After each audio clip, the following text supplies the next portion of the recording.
Because of their own previous reporting about the sale of distressed energy assets, Jeffrey Jones and Jeff Lewis of the Globe and Mail recognized that there was a bigger story at play when Sequoia Resources collapsed.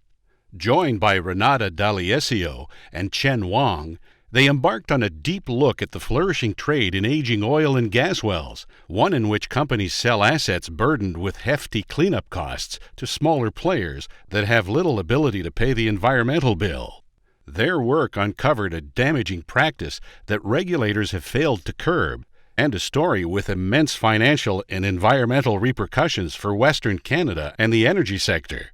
Judges said this was extraordinary work that addressed an important issue. When civil war erupted in Syria, most Western companies evacuated their workers and shut down operations. But one French cement company not only kept operating, but also began paying rebel groups, including the Islamic State, to leave its plant alone. This arrangement eventually fell apart, and the company is now being investigated in France for financing terrorism.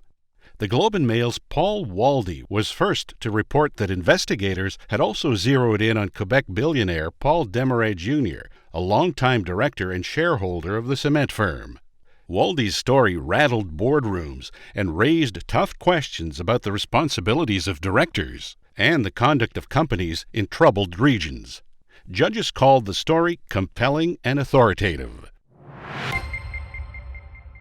Two of Canada's biggest corporations, Bombardier and Export Development Canada, often operate under the radar when they win business overseas.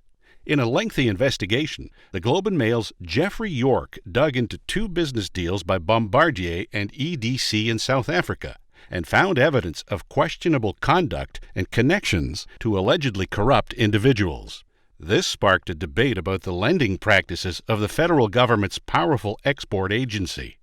York's reporting showed, in a day-by-day detail, the backroom deals that had embroiled Bombardier and EDC in the scandal. Judges said the reporter did an amazing job following the trail of corruption and payoff from Bombardier to the heart of the South African government.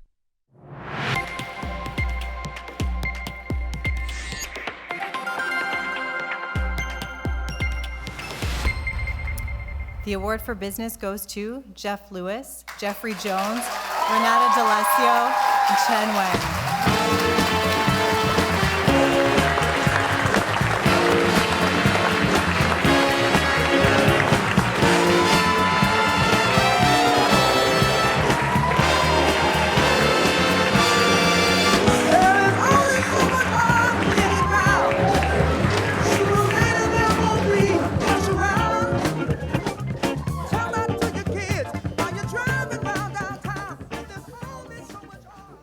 Well, thanks so much. What an amazing acknowledgement of our work in this story that continues to play out, as we saw even yesterday.